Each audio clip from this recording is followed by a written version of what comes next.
स्नेहा ऐक ना, हा बोल ना.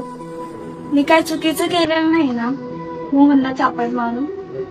तू त्याला ओरडली असतीस तरी ठीक आहे, पण चापट मारलीस ते ठीक आहे. तू पाहिलंस ना ट्रॅक्टर वरती मागवशी लावत होती. हो मी पाहिलं, पण मला नाही वाटत ते मोहनने लिहिलं असेल. कारण तो शाळेमध्ये धिंगाणा करू शकतो, वर्गातल्या मुलांना मारू शकतो आणि सरांसोबत मस्ती पण करू शकतो. पण एका मुलीच्या डोळ्यात पाणी येईल असं नाही करू शकत मोहन.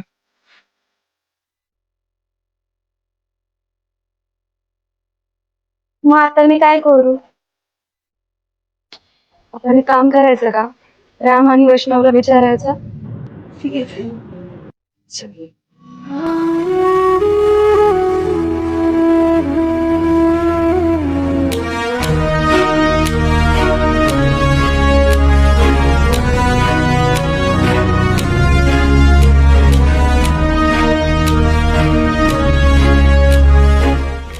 ऐक ना, राम आणि वैष्णव, खरं खरं सांगायचं, काल जे फळावर नाव लिहितं ते कुणी लिहिलं?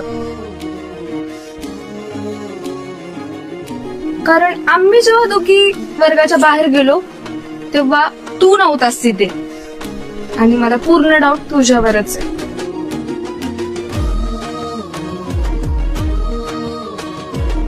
खरं खरं सांगायचं, कोणी केलं ते?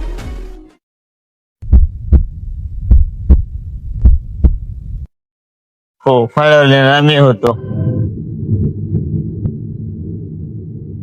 ह्यात सगळी चूक कुणाची असेल तर ती माझी आहे. ह्याच्यात मोहनची काही चूक नाहीये. ह्यात कसलाच माझा वाईट हेतू नव्हता. जर का तुझं मन दुखलं असेल तर मला माफ कर.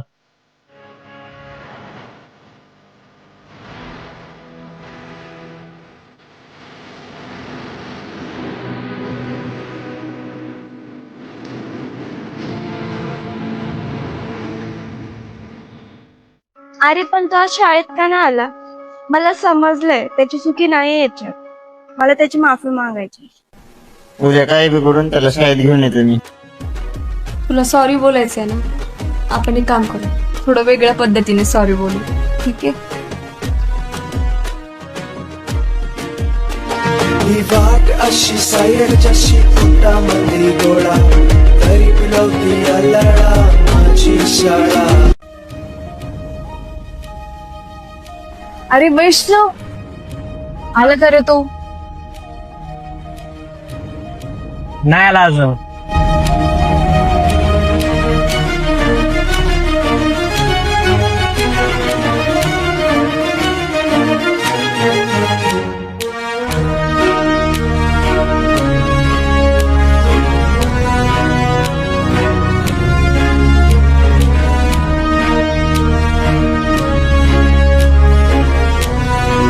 हे आला.